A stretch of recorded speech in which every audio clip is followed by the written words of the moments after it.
Game number 1, ladies and gentlemen. We are jumping into the next match right here, as we're actually having Division 7 coming up. Cosmic Rangers against the Facepalm Tacticians. Our first map is Tomb of the Spider Queen, and well, we're gonna go through what Division 7 is in just a second, but first of all, let's look at the players. Over here, to the left, we are having Orphea, played by Gretel.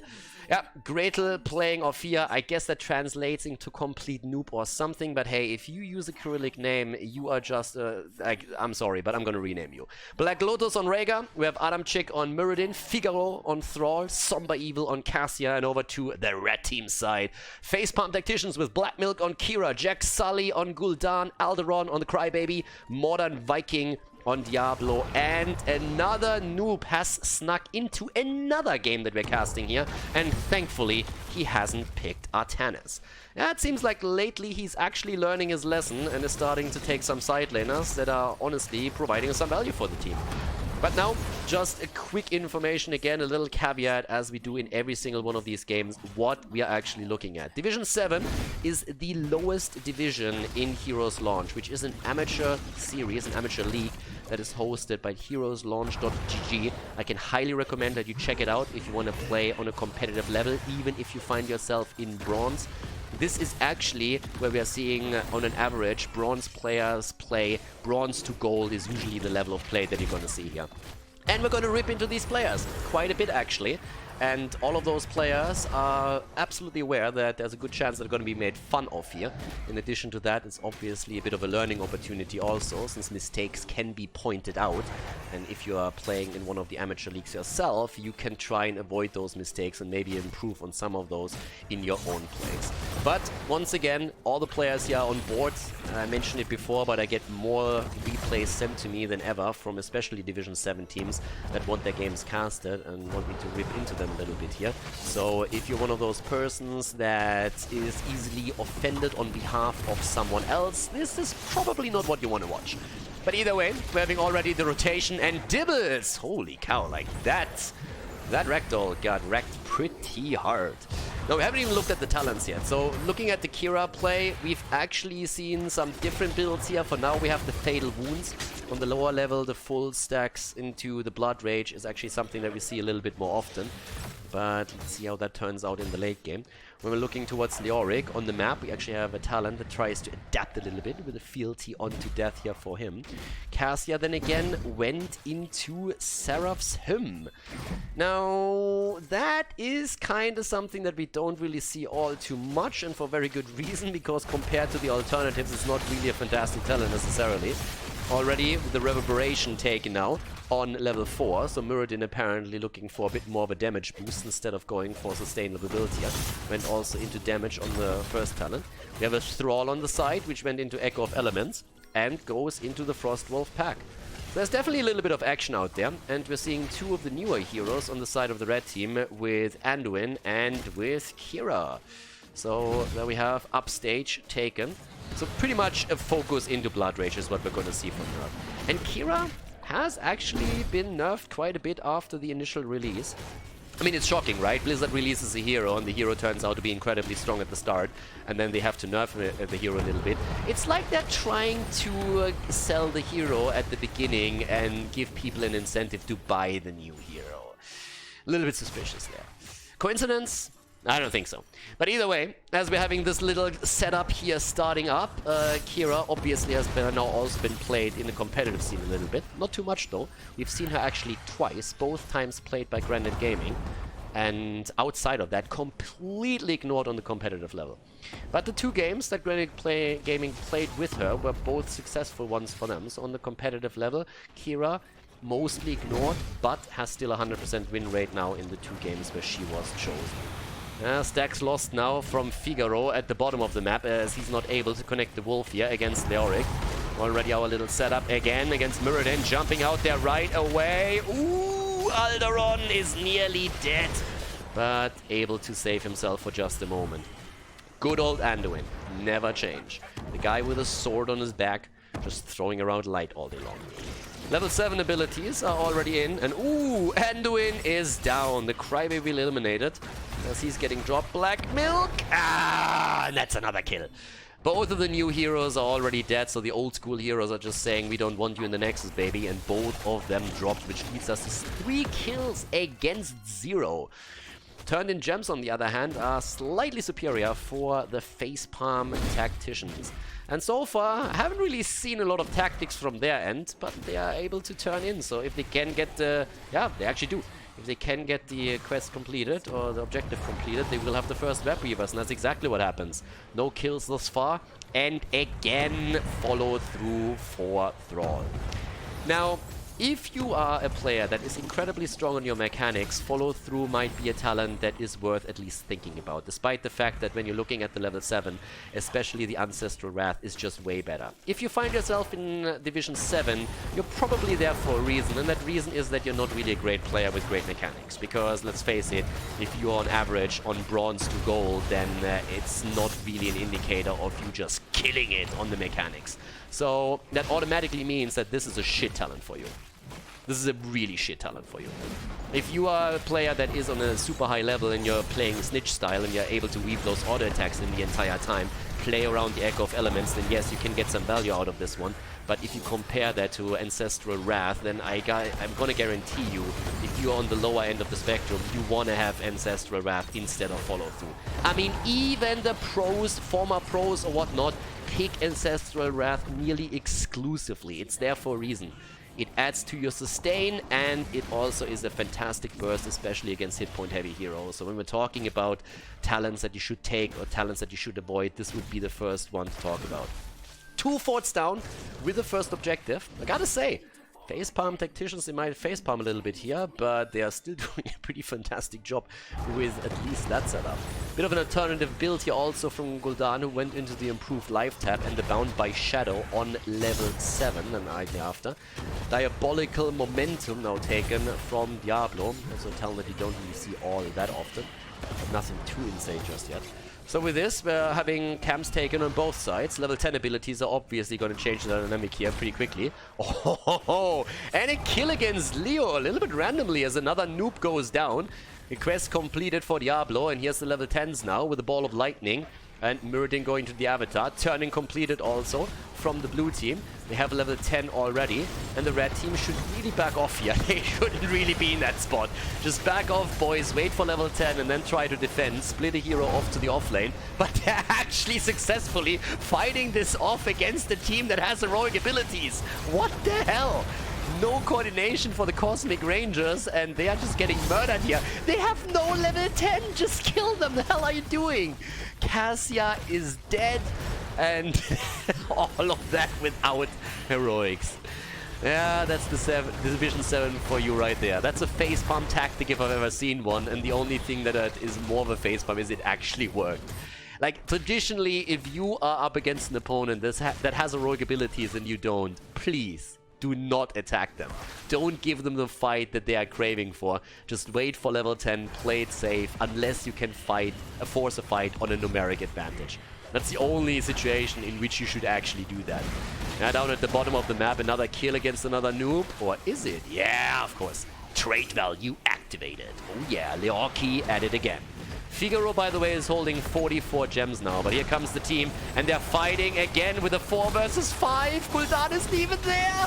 Here comes the light bomb on Dibbles, and everybody's stacking so that Jack Sully gets maximum damage on his Gul'dan. And despite the fact that's a 4 versus 5, they're on the retreat. Triple Entomb! And what a setup! The kills against Cassia, but the counter kills against Diablo and Leoric. Thrall is losing his gems and is pinging them immediately. Some of them get recovered, but now Muradin is dead too. The dog wants the rest, but the dog goes down as well. Cassia is still sitting here. Ophia is actually sitting there. The rest of the team, kill her! Just kill her! What are you doing? Stop lolling around there. There we go. That's the dead Ophia, and that's 5 heroes down. God, I love how they just ran around collecting gems instead of just dropping the hero and nearly giving her an opportunity to escape. But holy hell, everybody eliminated, and that's all the gems lost for the blue team. Turn-in opportunity now for the Facepalm Tacticians. And yeah, they've been face-palming hard, but they are still the ones who won the last fight and now have the lead in experience. They also start to turn in. There's already our turn in nearly done. Kira, by the way, went into the final strike, which is the talent we actually mostly see for her, yeah. Camp taken at the bottom of the map now too. And with level 13, just look at Leo going away from the traditional Wraith Walk build that you normally see into the Spectral Leech, trying to be a little bit more sustainable. There comes the Horrify, the Entomb, the Ape-Bomb, the Connect! And nearly a kill as Thrall activates his Earthquake. Dibbles goes down, quest completed for Muradin, jumps all over the place, and it is just a full fiesta. There's only one call being made in voice comms right now, and that's press R, press R, press R! And they all die. The only one who didn't press R is Muradin because he didn't really need to. No avatar needed for him. Right now we're having level 13 for both sides, but that was obviously a fight where we had the blue team down in talents. Not that it mattered, because they still won the battle, but yeah, fun times. Kira, by the way, hasn't even picked her 13 yet. Now we have the Bronze Beard Rage, since he didn't go into healing static on level 3. Well, he didn't go into the Reverberation on on his level 4, so therefore also no healing static on level 13. Instead, we're seeing the Bronze Beard range, and we're now having more of a focus into the Fend range with a lunging strike on 13. But the forts are all down. So in kills, yes, the blue team is ahead, 10 against 6. But you look over to the red team and they still hold on to every single building that they have here. In terms of talents, we have Cruelty, which is actually also an interesting one, at least for now. I didn't really expect to see that. Normally not a choice that you see a whole lot on Diablo. It's either a full focus into your Flame Strike, into the Firestorm, or you're going to see him instead with a couple of talents for the Devastating Charge here. No quest completion for Thrall on level 4, just saying. I mean, first of all, he died previously, and in addition to that, we obviously had him miss a couple of wolves too, so he's still sitting at 0. Not really getting a lot of value out of that talent. 24 stacks by now for Muradin. And when it comes to damage, we are seeing 46,000 for Gul'dan, looking really solid there. Thrall himself on only 15k, which means that Muradin has actually the exact damage output that Thrall has right now. They try to go for the next turn-in, but they don't have enough gems. The blue team, on the other hand, they could definitely reach the next objective if they get all of their gems dropped off. Figaro alone is sitting at 21 already, which is pretty solid for him as well. We're having now the rotation towards the bot lane. They should try to actually interrupt this. I'm not quite sure why they're allowing that to happen. I mean, they're just all 5 turning in. That's a perfect field for Jack Sully to attack, but maybe not alone. You need a little bit more than that. And he should die right here. And he's dead. Bronzebeard Rage alone is enough to get the kill. That was a pretty YOLO move that we just saw from them here. We pretty much walked into 5 heroes and said, like, guys, let's fight. And now that they're down a hero, they're still trying to battle this. I mean, look at them. They're actually forcing a fight being down a hero. Facepalm indeed it is. There's the light bomb. Please don't tell me they're winning this. They're actually winning that fight. This is literally opposite game. You're down a talent, force a fight. You don't have heroic abilities, your opponent does, force a fight. You're down a hero. Your opponent still has 5 on the map. Go for it. You're down 2 talents. Where's the battle? And shockingly, they always win. So the blue team has to actually move back from this one. There's no turn-in, by the way. They just killed a hero, and they were not able to get the turn-in. The blue team, that is. The Cosmic Rangers are ranging across the map, but they're not able to get the turn-in connected. By now we have the Alpha Wolf for Thrall, which is obviously the synergetic talent for his level 4 Frostwolf pack. But since he's still sitting at only 4 stacks, 2 even, it doesn't really help him all too much. So now 16 is ready, and it doesn't really come as a surprise that we see the Mithril Mace taken from Leoric after he already went into the Spectral Leech on level 13. We still get the domination for Leoric. And there's the wall stun. Gets the isolation. They're trying to go for the kill against Somba Evil, and down goes Cassia. Cassia is down, and it's a 5 versus 4. But all of a sudden, we're having in the backline Anduin in trouble as the dwarf is starting to jump in a little bit more. Already we're having him with the avatar, trying to get the kill here. He's close, and he gets it together with Thrall, who now has his quest completed. Dibbles is down to Figaro, about to fall. That's the moment where Ancestral Wrath would have helped you. But they get the kill against Orphea too. So all of a sudden, what started with nice kills for the blue team is now turning into a 2 versus 3 setup. Bot lane gets attacked as well, as the entire wall as the keeper has already fallen. And the red team is a little bit hesitant what to do here. I mean, they're pinging the boss, they're moving away from the boss, and they're pinging the boss again. And with Muradin sitting there, and also, well, a few of those guys coming back soon, I would say boss is still a good choice for them. Could have gone into it right away, but still. Now with 16 talents, we also have a bit more synergy with the Earthgraph Totem and the Earthbound Totem on level 1.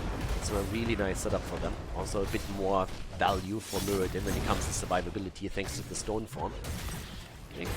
Calling damage though, Muradin has by now still the same damage that Thrall has. Still sitting on the exact same level. But we're having the boss taken, and now it's time for the red team to really show what they got. It's a close one though. I mean, in kills, the Cosmic Rangers are still ahead. Their problem is really that they are very much so lacking the ability to take down structures. I mean, just look at the map. They haven't taken a single fort yet. Not one. And they're having problems with those turn-ins, and that's something that the red team just doesn't have. There's another turn-in for them. The Weeb Weavers are coming down once more and try to go straight in for another kill, this time at the keep. So structures are much more on the menu for the Facepalm Tacticians than for the opponent's team. Boss is finally taken down, but obviously that lane has to be pushed out eventually, since those Web Weavers are going to come in again. Level 20 is going to be the next stop here, but things are starting to become seriously tricky for the Rangers. The Facepalm Tacticians, they had a couple of really nice tactical moves so far. I mean, again, forcing the fights when they're always down is maybe not the smartest move, but they went for the boss as they should. They always make sure that they get their turn-ins and therefore have the Web Weavers coming through. And that's really helping them to take the keep in the middle and maybe even the one at the top. Fight is happening again.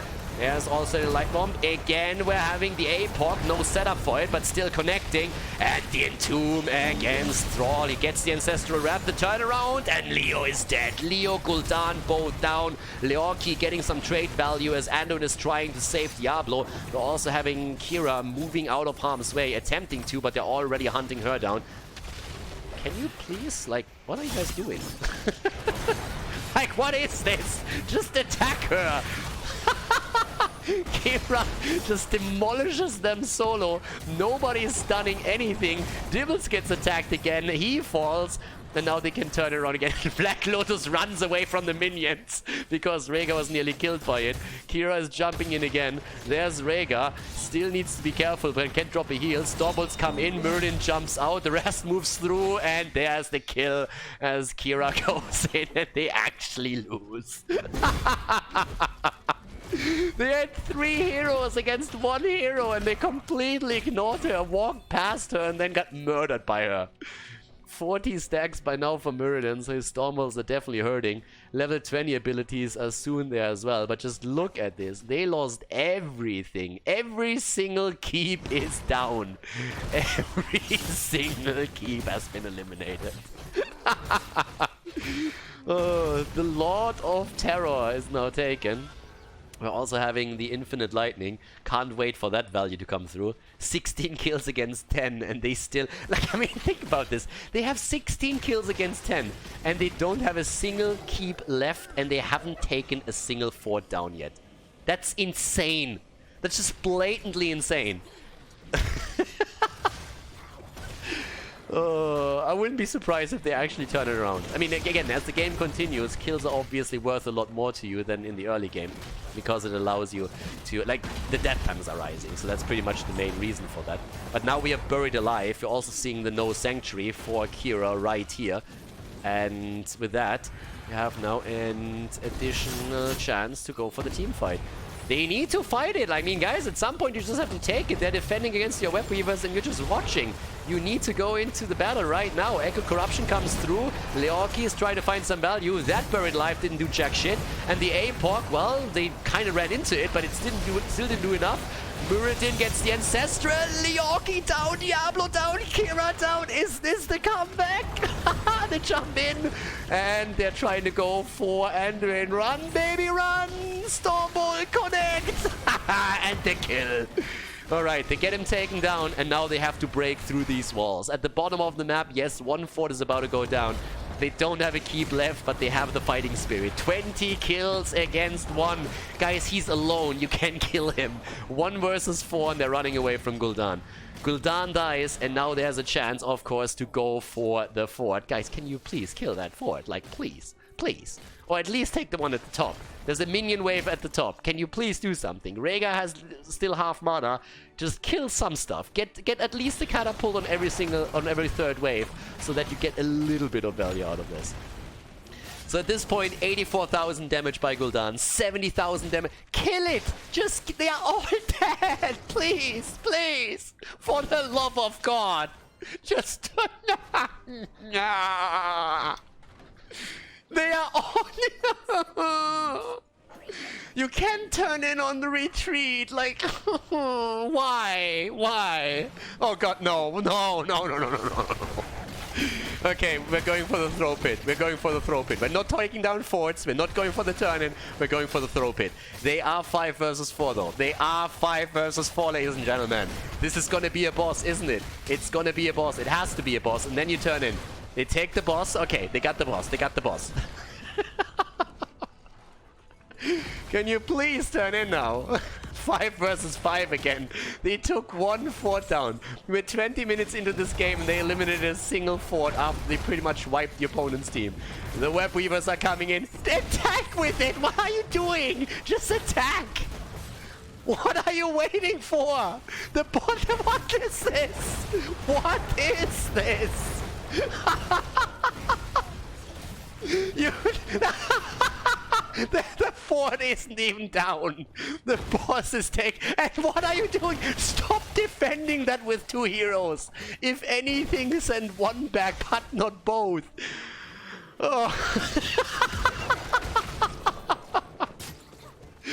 They are literally trying to get as little value out of everything here as possible. All right. Can you please join the rest of the team? Somber evil. Nothing evil about that. The only thing that's evil is that you don't join your teammates to help them. Modern Viking comes in, immediately drops a lot of terror. I mean, why not? I mean, he was on full HP. And there's the attack. Okay, they're going for the action. Dibbles. Yeah, 55 stacks, but he survives for now. So there's the entomb. Leoki. Orphea is dead. Orphea is dead. Leoric survives, and they're on the run again.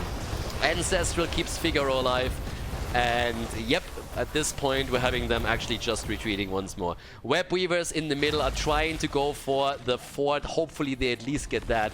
I mean, guys, they just killed 4 heroes, actually 5. They got the boss and they got the Web Weavers, and all they got out of it was 1 fort. 1.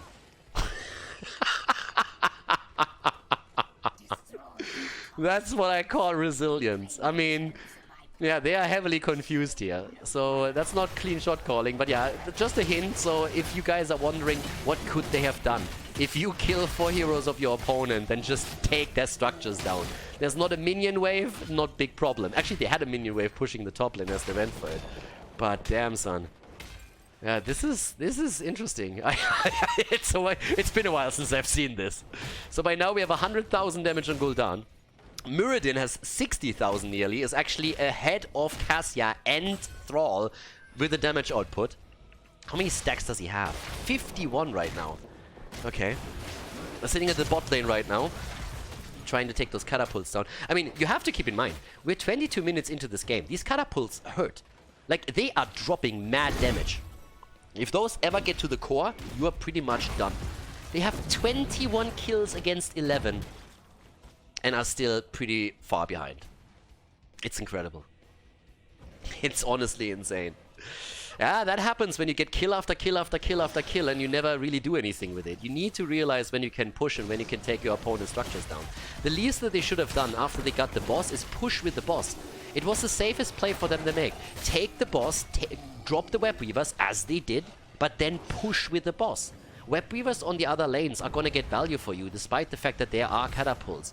Get 1 hero maybe back to defend the mid lane, but then come back to the rest of the team and just push with the boss. They could have gotten an easy keep. Easy keep up at the top was on the menu. Now they have to fight here again. Somber Evil is very far out there. Okay, there's at least an attempt. Oh, that could be the kill, Ancestral, and it's their time. Counter damage, the Apo comes through. Infinite lightning, baby. Infinite damage, baby. The jumps are there, and finally they retreat, but Cassia has still fallen. She got good damage out, but I don't think it was enough. They're trying to turn it around regardless. Bot lane is getting pressured. 2 catapults moving on to the core as we speak, but the fight here is still raging on. 5 versus 4. Another noob coming in and going down. The Loki value as he activates his trade again. We're seeing them still pushing. A 4 versus 4 now. And Muradin barely survives, but Thrall doesn't. No Ancestral Wrath, no party. And with now we're having also the kill against Coffin Girl. Catapults are already pushing towards the bottom, and just look how quickly the shields are disappearing here. 24 minutes in, these bad boys, they hurt, and they are obviously going for game now. At this point, the Facepalm Tacticians, they want another victory under their belt, and they are going straight for it. The shield is already gone, and this, ladies and gentlemen, looks like it's going to be the conclusion of game number 1. Kira jumping in with a little bit more damage.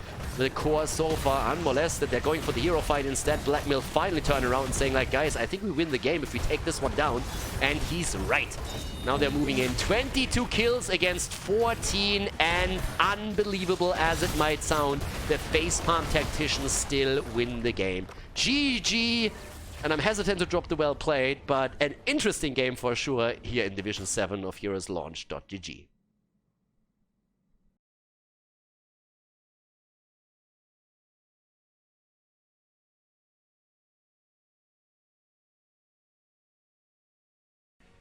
Game number 2! I really don't know what to say here, guys. The last game was more than a bit special. And people said that it was not so much the red team winning it, but the blue team losing it. And I think we can actually subscribe to that. So Gretel on Tacita here in our second game. We have a double support combo with Adam Chick on Vala, Black Lotus on Rega, Figaro jumping into the main tank right now on Stitches, and Somber Evil on Thrall. Towards the red side, we have Black Milk on Sylvanas, Jack Sully on Kalthas, Alderon on Anduin again, Modern Viking on Diablo, and another noob on Rexa. Now, rumor has it that Artanis keeps getting banned against another noob. Like, he's pretty infamous now for his Artanis play, which to the day I still understand. If his team bans out Artanis, then I understand it completely. Because let's face it, every single time the guy picks Artanis, they lose hard. But apparently it's the opponent's team that actually bans the hero, which is more than a little bit of a surprise. But either way, as I went through the first game, someone actually already told me, believe me, you want to see that second game. So I'm a little bit terrified of what we could see here. I thought that the first game was pretty much the worst it could get, but let's see. By now, we actually have Hungry for More on Stitches, and as much of a fan I am for Hungry for More, I'm a little bit worried. This isn't a good globe map. This is a pretty bad map for globes. So if you want to go into any kind of talent for this, especially with the double support, well, or with the setup, I would have said there's a lot of better alternatives for Stitches here. As much of a fan as I am ever since Stork in Meta Madness started to pick Hungry for More a whole lot, I really believe this is the worst map for it. Or one of the worst. Unless you win every single Immortal and you get the double globes after this, I don't think you're gonna get too much for that. But we'll see. Maybe he's able to get a bit. If they get every single camp and he's always present, that's gonna give you a few more globes too. So we'll figure that out sooner rather than later. For now, he's sitting at 4. Vala went into the arrow build, which is definitely the best choice for this particular map. Thrall also, since he is sitting on the side lane, headed into the Crash Lightning. Into Egg of Elements. Crash Lightning would have actually been an option for him, considering that there is currently Misha and Rexa sitting there. I'm not saying it's necessarily the best option if you're not in the 4-man, but it's an option if you're going up against Rexa and you feel like you can do a whole lot of work with that. Sylvanas also with the stacks, sitting at 12. So Somber Evil needs to be a bit careful with his mana, as it seems. It's obviously a little bit of a problem that you sometimes have when you throw out too many of your abilities. Yeah, that's also not how you get your quest completed. Okay, so if you're looking at this setup, guys, if you're playing solo lane with Thrall, you don't want to throw out your abilities just because they're ready. Now, first of all, please, if you pick any talent in the game, read the talent description. So as you can see here right now, kill minions or heroes within 1.5 seconds of hitting them with Chain Lightning. What does that mean? It means, amongst other things, you don't want to hit Chain Lightning on minions that are on full HP, you want to make sure that all of the minions are low, so you auto-attack the backline minions if you get close enough, or some at the front, and then you try to get the auto-attacks in, maybe even with the Wind Fury, or finishing them off with the Wolf. It doesn't really matter, but that's how you get your quest completed quickly, not by simply dropping it because the cooldown is ready. So in addition to that, you don't want to throw out your Wolf and your Wind Fury all the time, because it is draining your mana very, very quickly, and that's a problem, as you can see, because even after tapping the fountain, he's low. That means he has to Hearthstone back. So keep your cooldowns up. Don't just throw out the damage just because you feel like it. That's probably one of the most important lessons for any offlaner. Not every time you can drop an ability, should you drop that ability. Vala's the only one who goes for the Immortal at the top. By the way, Khaldor slide has been taken as Figaro hits the wrong direction with his slam. Went on level 4 actually into the Chop Chop. Still the best talent name ever, or one of the best for sure. But yeah, it gets a little bit of an attack speed increase. We're going to see how much that comes into play for him. Level 4, now also, ooh, the Animal Husbandry. Someone is confident in this game. Okay, halftime show has also been reached. Blue team is sitting slightly behind here, but they're all going for it. 4 at least, that is. At the top, there's still a bit of a fight with Thrall as he's trying to keep the camp at bay. But with Vala, we might see a move. Did he just use his E to get away from the stun? Like, what the hell? Dimensional shift on Khaldor because he can. And what they can do is win that objective. Blue team, they want to have game number 3. Yep, they're winning the first one. And both of the globes get zoned out, so Stitches is a sad Figaro as he just stands there and says like, I want my globes. There doesn't get any, but is sitting at 9 so far, so another 6 globes and he will have the 5% movement speed advantage of the first 15. Now with the top push that we're seeing, Thrall has rotated to the bottom of the map. Still waiting for his quest to be completed. 13 stacks only for him thus far, which is not a whole lot. Yeah, Viking on the other hand, on his Diablo, needs to be careful too. Voila. Ooh, what is that? Grounded totem? Interesting. Okay, so with I haven't really seen this talent a whole lot, but apparently they're trying to get some CC out of this one. Yeah, the wall has been broken through, but they can't really push much farther than that. Level 7 is ready for both of them, and Thrall has just died at the bot lane. Falling to minions even, which is obviously adding insult to injury. At this point, the top lane is getting attacked heavily, and Figaro is barely getting out of there. Level 7 talents haven't even been picked, and I'm coming back to my original point. This is a shit talent. Follow through is not a good talent unless you are a mechanical god. And even then, you should highly think about going into the Ancestral Wrath instead. Ancestral Wrath is a burst damage and it's a heal. The talent is crazy good, easy to use, and it should always be part of your build, especially if you're playing into the lower leagues. This talent is not going to give you a whole lot of value unless you're extremely good with your mechanics, and most players that will play in Division 7 just don't have those mechanics. Even the top players in the game when HGC was still around went standard into Ancestral Wrath. The talent is used for a reason. If you learn anything as a Thrall player from today, then please learn how to A, stack your level 1, and B, that on level 7 Ancestral Wrath should be your priority choice. But with that said, we're now having also the Festering Wounds for more stacks for Sylvanas, the Sun King's Fury. So it seems like we're going to see a heavy focus into the Living Bomb. It's a little bit weird actually to see that here. Sylvanas, by the way, gets taken down quickly.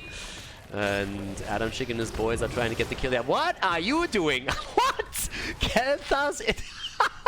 Khaldor's and PS flanks against 3 heroes, and the 3 heroes are like, oh my god, it's Khaldor's! I heard from this guy, run guys, run! Yeah, and they all run away from him instead of just killing him. Down at the bottom of the map, Thrall has finally completed his quest. And, well, Tacita is also moving away with it. But I love how Khaldor just makes an appearance and everybody is just shocked into a panic and rushes away from him. Right now we're having 15 stacks also for Stitches, which actually isn't too bad. So it's getting there. Sylvanas not really riding high with this. Ooh, that's a little bit of a problem. Nice attempt to stack also if they can get in for that. Yep, there's the hits that keep coming. Sylvanas is trying to get some additional daggers out, but we're also having Adam Chick with one arrow after another, dropping the damage. They're trying to also drop the bear, but they're losing out on the halftime show, and they're losing heavily at this. Even with the double support, it seems pretty tricky to them. Look at Khaldor. Oh, the value. Yeah, Somber Evil is again in a bit of trouble, trying to run away from everyone so that it doesn't spread the damage. But we have 9.5 on both sides now, so level 10 abilities are going to be played out soon. And they are really not doing well on the defense here. The blue team is starting to struggle. The red team is making massive pushes, but the stun into the Immortal stun, that's the problem. Modern Viking, but Khaldor comes in and drops Thrall once again. Figaro is now on the run too. Tassadar still dropping a little bit of AoE damage as much as he can, but it looks like Stitches is going to fall, and indeed that's the case. Stitches down, and now it is Immortal time, and this one is a lot stronger. Yep, over to the left. They're still having Vala stunned out. Really? 1 versus 3? Can you please kill that guy? Oh, there's the level 10 abilities, and we again see the light bomb taken. And also in addition to that, we're having now Phoenix. Very happy about that. So didn't fall into the Pyromania Pyromaniac track. Sorry, the Pyroblast trap. Pyromania is actually what he's going to take on 13, and that's a good choice. Strafe and this particular setup, plus Archon, so a lot more focused on the damage now. And they're still trying to defend the top lane. And with Vala, they might get good damage out. Arrows are being shot, and so far they're holding their own. Their problem is they're definitely going to, or well, they're likely going to lose the fort after all. But they have some serious damage here. Diablo with an immediate Apocalypse that doesn't do absolutely anything. Figaro moving out, gets the shield, and the Ancestral as well. Dibbles a little bit deep and asks to be killed, but they are not really helping him out here. So even though Diablo was trying to go for a bit of a suicide mission, doesn't get that. The hook, on the other hand, is delivering him again, but it's just ping-pong across the map as Anduin comes in with the trade and pushes him back to safety, or pulls him back to safety. 16, that's the stack amount now for Vala. 1 fort already lost, and a fight at the top as we're having the double support composition coming in, and this is a really good setup for them. No ult right now. There's the Phoenix, a little bit late, but it comes out eventually. Modern Viking gets the light bomb and gets 0 value on that. It's not an Ancestral or anything, and they're walking away from the camp again. The short distance hook. Walks a little bit closer before he drops the hook. I mean, again, at least he hits it that way, but it doesn't really give them a whole lot. At the bottom of the map, that should be a kill. He misses the wolf. If he connects the wolf, why are you staying? Like, he's gonna wreck you hard. Like, Thrall should take him down now. All you need to do is, like, Wind Fury in, connect the wolf, and then drop him. But there's Nisha finally back to business. But another noob is obviously suffering a little bit at this point. I mean, right now you look at the output, and we have seen Rexa not fall. No! The kill! And that's the reset on the Animal Husbandry. What Somber Evil couldn't do, Adam Chick is happy to finish. Jumps in, drops Rexa, and that's Animal Husbandry value set to 0. Yep, no more additional hit points for him. It's 3 kills against 3 kills, and level 12.5 on both sides. So despite the fact that the Cosmic Rangers lost their fort, they're pretty much out there. And they're actually getting camps now. I like this. Timing it with the objective is something that you don't see all the time in Division 7, so pretty happy about that choice. Vala is going to be very happy once she gets the last hit in. Unbelievable. Both not hit on heroes. Fair enough. At least a little bit of value against the Immortal, but that was an easy completion. Yeah, Figaro needs to get his ult out. Does so. They're starting to go in. More hits coming. Ancestral and the save. Also getting pushed back again. The shield is through. They might actually win that fight, but they need to get out of those stun points, and Rhaegar walks right into it. Down goes Khaldor, Misha, and Stitches. There's the strafe. The kill against Thrall and against Rhaegar. Quest completed for Vala. She and Tassadar, the only ones that are still surviving here. Well, I shouldn't be so hasty with my words. Tassadar has also been dropped. 7 kills against 4 now. And at the bottom of the map, the camp has been defeated too. Up to the top, Vala is doing her best to make sure that nothing is going to fall in terms of towers at the keep. Obviously waiting for the rest of the team. On level 13, we've seen the Lacerate. We also have Backdraft. No clue why you would use Backdraft, to be honest with you. There's so much better talents if you want to go into... I mean, Pyromaniac is much better. Fission Bomb is much better. Backdraft is probably, with this particular constellation, the worst talent that you could have possibly taken if you're going into a Living Bomb build. But hey, looks cool, so let's go for it. Think pink, my friend. That's exactly what he did there. Nullification is now also ready. And we're having the damage output again as they're trying to defend the halftime show. And so far, Light Bomb is again dropped but gets no value. Here comes the strafe and potentially a kill against Anduin, but it doesn't quite come to that. Already we're having Rexa moving in too, trying to help out here, unleashing the boars. The rest of the team is still present though. Bombs are spreading and Stitch is about to fall again, even with the shield of Tassadar that he drops out quickly. Thrall is dead, and that's 9 kills against 4 now. Adamczyk rushing away, and they are just on the hunt right now. It doesn't look good for Vala either. She gets dropped in, and another kill as we have 10 against 4 now. And this is getting better and better for the Facepalm Tacticians as they are attempting to get a big Immortal onto the bot lane. And with this one, they have roughly 70-80% value on the shield, so this is looking much better for them now. They're looking great here. Moving through the bottom of the map, 10 kills against 4. Vala sitting at 53,000 damage. Thrall still at 34,000. Then you look over to the opponent's team, and with Sylvanas dropping the pain, trying to disable the structures now, they have all that they need to really push the numbers and maybe even get the first keep of the game. 16 is also ready for them. And with 16, we're now getting the Ignite. Another good talent for them. And obviously a little bit more also. Ooh, Sylvanas with the Will of the Forsaken here. Okay. Bit of survivability. Comes in with a feign death too. But since they're ignoring their own Immortal and are not pushing with it, it means that the Immortal is getting burned down by Vala very quickly. Could have gotten way more out of that, but it doesn't look likely anymore. Figaro's trying to move away, is moving into the Immortal stun, but that saves him actually. Ooh, that is a lot of damage on Adamczyk. Yep. The Ancestral was maybe a little bit premature, but I guess that's one of those better safe than sorry moments that we just saw. Yeah, they get the Immortal before the keep is down. The problem is that Rex at the top lane is pushing for keep number 2. Apoc gets thrown out once again, and they go for Thrall. Attack, dude! Like, use your Archon. They get the kill against 1. Strafe! Can they get the kill? Come on, boys! There's the quick move against Vala. She goes in and gets 1. Doesn't get the second kill, though. And in the meantime, another noob is playing PvE and is just trying to go for keep number 2. So yeah, they get at least a few kills in. Without the level 16 talents, they're still winning the fight, since there was a 5 versus 4 situation on the bottom of the map. But now the attempt is obviously to go also for additional camps, and therefore additional globes for Figaro, who's still sitting at 21 for the Hungry for More, which means that he's currently rocking an additional 600 hit points. Not really the most crazy amount, but still. Oh, there's a fight shaping up at the top. It's going to be a 4 versus 4 though. Dibbles comes in, tries to go for the attack here, and that's a big one. Tassador's on this way now too, purifying bile on the ground. Stitches, on the other hand, gave up the camp. They're going for another noob, and he's feigning his death here. As Thrall gets bullied around now, that's the moment when you want to have Ancestral Wrath, my friend. But since he doesn't have that, you have to yield the field of battle. Or do they? Kalthas is still not there. This is a 5 versus 4 right now.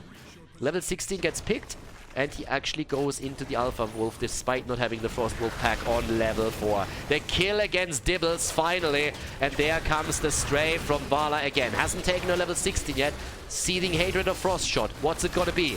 Going for the kill. Oh, and Sylvanas is dead. The problem is that we are likely gonna see a kill against Vala too, but the shield of Tassadar actually saving her.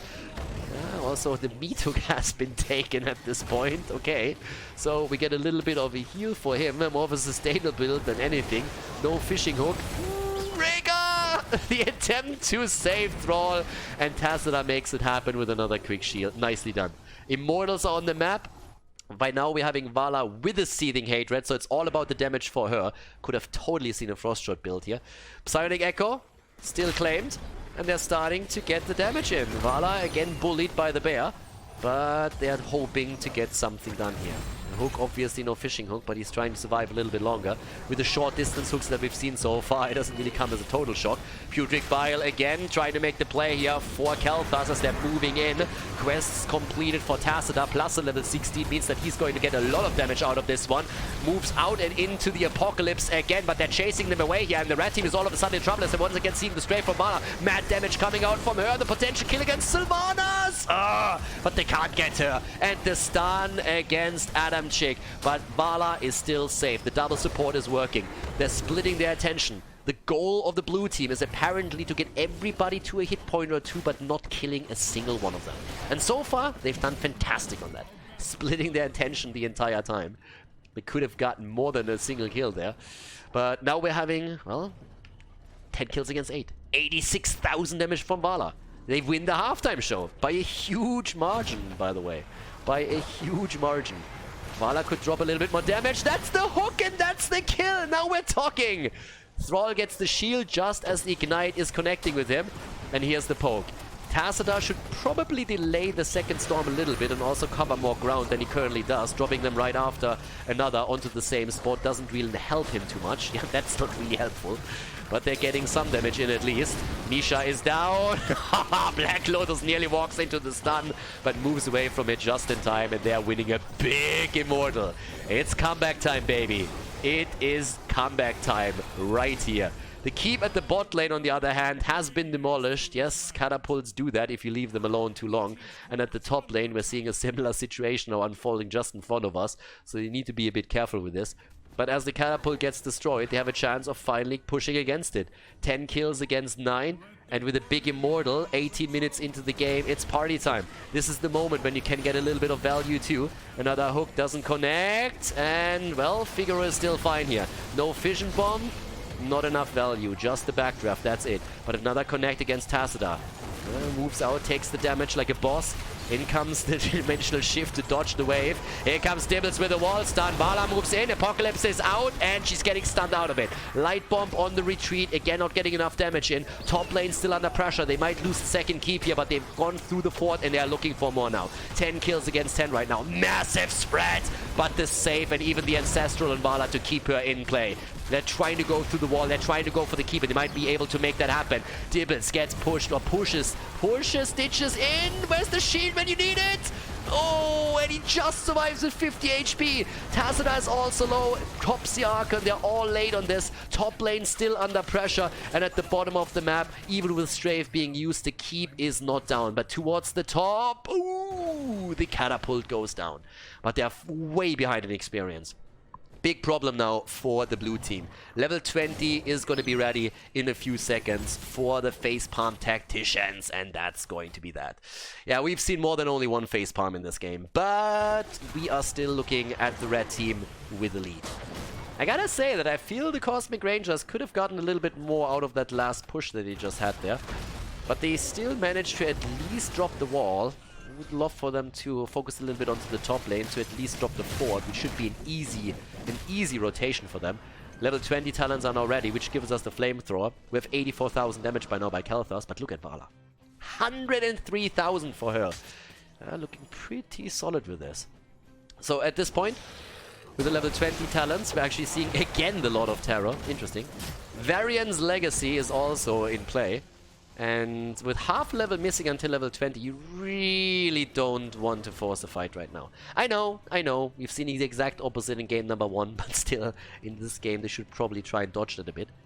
It's kind of mind-blowing to me, by the way, that after the focus on level 1 and on level 4 into the totem, we have on level 16 the Hunger of the Wolf.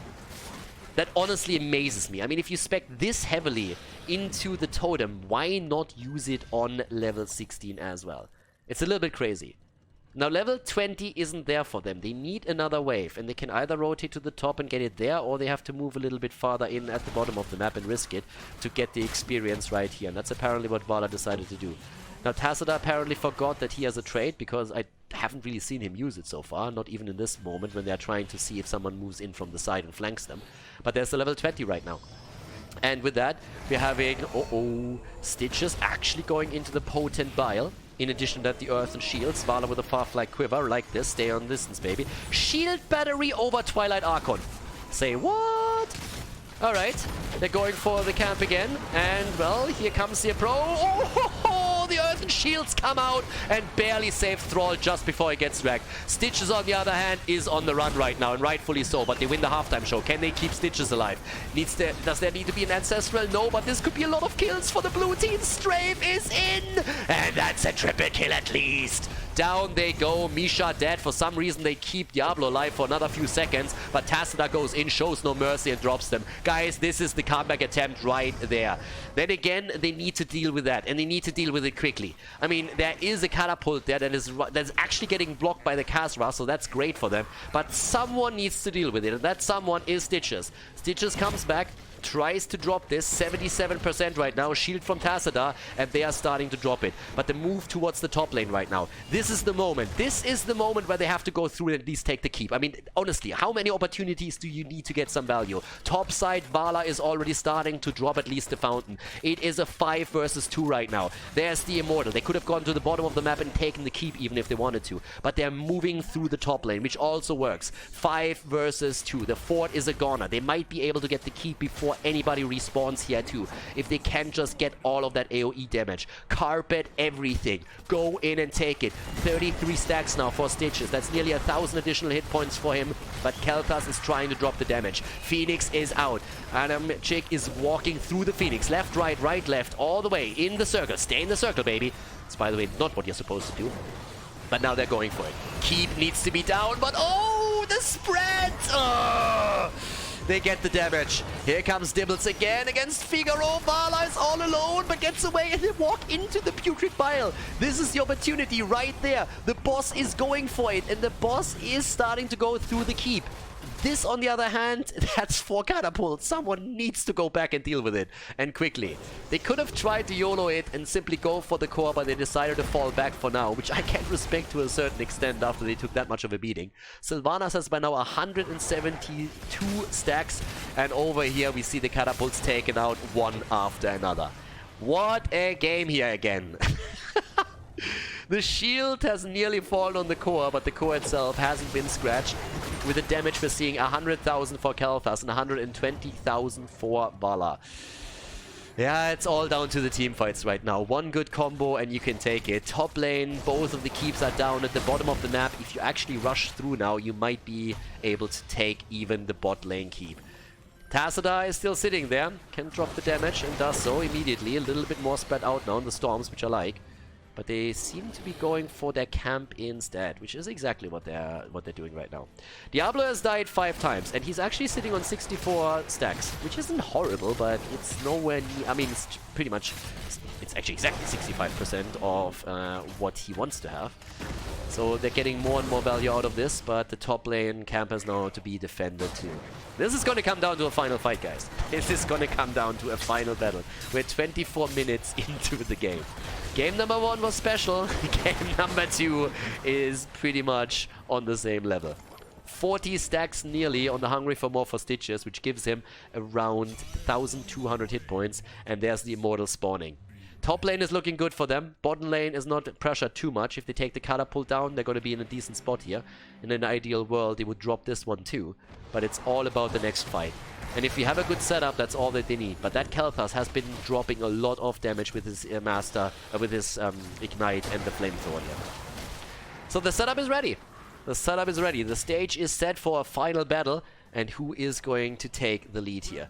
Some of the talent choices might not have been the best, but they are fighting with what they have right now. And we are seeing them going in right now. Who is going to take that lead? Here comes Misha again. He can try and drop the bear, and they're actually dropping her. Misha is down. A little bit of a connect. Also, the boars got unleashed. That's a huge win, actually, for the Cosmic Rangers. Yeah, Misha down for another couple of seconds. In addition to that, the ult already used. They're starting to move in with the Putrid Bile. Stitches trying to move them out here. They're moving into the fight. Here comes Thrall with the ult. Stitches is a little bit isolated, but has a massive hit point pool right now. And Thrall could always come in, help him out. And even the Ancestral from Rhaegar would be ready. Massive damage against them. And the Ancestral is too late. Why? Why? They could have killed all of them. They were in the choke point and the damage gets dropped, but Vala isn't getting enough. The top lane is pushing against the blue team, by the way, as they're going for the halftime show. 2 of their heroes are down. They could have massacred them in that choke point, but they didn't. No strafe, no nothing. And there's 3 catapults moving towards the core. They're already rushing back. But the Immortals are on the map right now, and with the halftime show already over, the red team only has to take this down. But for some reason, the red team doesn't even go for that. Red team, can they really finish here? I'm not so sure. They're focusing on the Immortal again, and if they win this one, this should be a guaranteed victory. But Vala is moving down, and Vala has a massive amount of damage against Immortals with a completed level 4 and the arrow. And she's dropping it. They're all dropping the damage, and they're dropping it quickly. The blue team has to react. Oh, sorry, the red team. They have to react and defend a little bit. Uh-oh. Vala! Shields galore on her! And again, the spread on the damage. Yeah, but Vala is alive, and even the Ancestral got already thrown out. Not sure if that was really needed there. She looked fine. But they are forcing fights. Sylvanas is still the one damaging the Immortal. But guys, I tell you one thing, that bottom fight is not looking that pretty for the red team. 12 kills against 3, and now with Stitches and Thrall back, this is not too bad. Sylvanas, yeah, she's still damaging, but at the bottom of the map, it's a different story. Hook against Misha, not quite sure if that was really the best target, but they could go in and simply drop that Immortal. If they come in with Vala again, which is exactly what they do, they're going to win this one. That stun connects. Immortal with mad value, but they are losing out on it. Red team takes it. The red team takes it. If they would have been a little bit quicker and not wasted their time attacking Misha, I think that could have been a one fight for them. But now with both of the keeps lost and the Immortal moving through the top lane, this is going to be a rough one. This is going to be really rough. They need to fight. They need to really force the fight early. They need to force the fight early and not wait until the Immortal is on the core. That's the worst thing that you can do.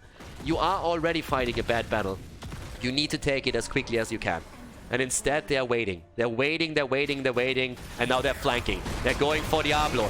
Mad damage. Again, Putrid Bile being used. Apocalypse is out. Dibbles low. Immortal on the core already. They're starting to get the kills here. They need to retreat at least Vala at this point. Here come the kills. And the wind down. Dibbles down. And now they need to retreat. They need to go back. And Khaldor is just moving in. It says like, boys, I got this. Khaldor comes in. 126,000 damage for him, and that is a 2-0 victory for the Facepalm Tacticians against the Cosmic Rangers in Division 7. Fun games for sure, and yeah, very, very entertaining indeed as the Facepalm Tacticians take the victory on Battlefield of Eternity. Hey guys, thanks for watching today's video, and I hope that you enjoyed the match and the commentary. The remaining time of the video has been added to protect against spoilers caused by the length of the video itself. But please keep in mind, though, that this does not only mean more work for me, but also has a negative impact on the popularity of the videos and the channel because of YouTube's algorithms. It would be greatly appreciated if you'd consider supporting the channel and help me to continue the daily esports coverage by clicking the join button below the video or supporting me through the Patreon page linked in the video description. Thanks a lot for the support, and see you guys next time.